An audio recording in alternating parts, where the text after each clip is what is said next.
Between 1968 and 1972, America launched 9 human missions to the moon, 6 of which successfully touched down, allowing 12 men to walk on the lunar surface. NASA's next chapter of lunar exploration, called Artemis, has the task of not just going to the moon to create a long-term human presence on and around it, but also to prepare for ever more complex human missions to Mars. In short, everything we must be able to do here, we must first do here. So, what will an Artemis mission look like? Everything is designed and tested with our most important element in mind: the astronauts. This is their deep space, human-rated spacecraft called Orion, built in 3 parts. The crew module, where up to 4 astronauts will live and work throughout the flight. The service module, with life support systems for the crew and its own engine and fuel reserves.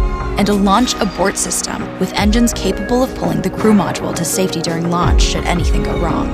To accomplish the task of launching our crew and heavy payloads, NASA is building the Space Launch System, comprising of a cargo hold, an exploration upper stage, a massive core stage, and 2 extended solid rocket boosters. Altogether, this is the world's most powerful rocket, and it exceeds the legendary Saturn V of the Apollo era in numerous ways. Sitting on the launch pad, the entire rocket, fully fueled, weighs just over 6 million pounds, 5.2 million of which is just the fuel. Once ignited, there is no stopping what comes next. All 4 RS-25 engines and the 2 solid rocket boosters come to life, thundering our crew upwards. 2 minutes after ignition, the solid rocket boosters are spent and released. 8 minutes after launch, the core stage is depleted and separated. The upper stage fires briefly, placing Orion into a parking orbit around the Earth.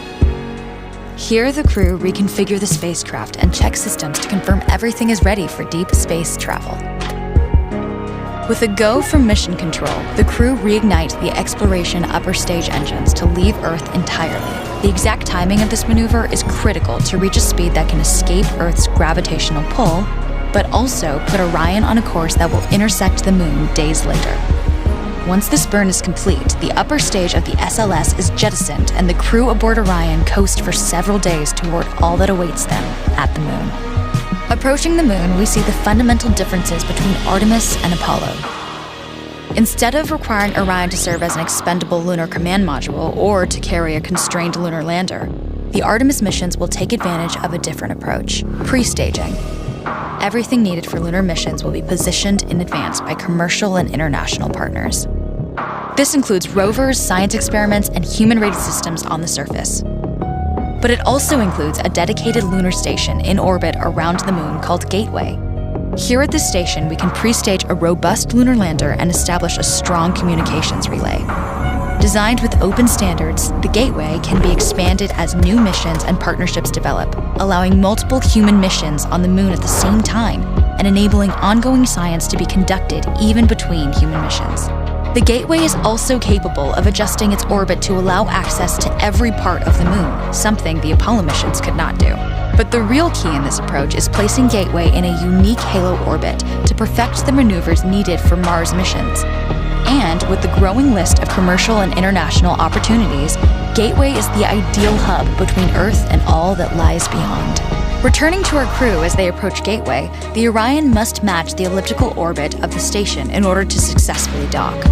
Once on board, pre-selected crew members transfer to the lunar lander, while those assigned to Gateway remain on station.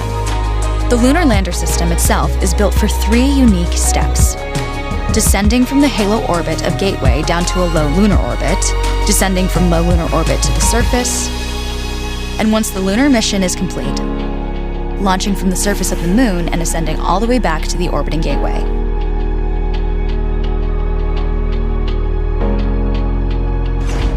Once back aboard the Orion spacecraft and undocked from Gateway, the crew fire their engine once to break out of the halo orbit and once again to sling the spacecraft around the moon, placing it on a multi-day trajectory back towards Earth.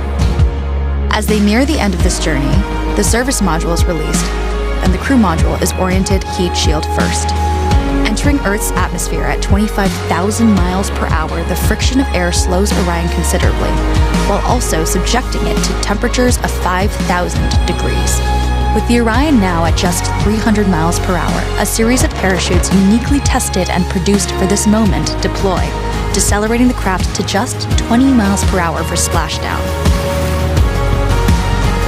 With each successful mission, Artemis ushers in the next wave of men and women to explore our moon and prove that together we are ready to go beyond.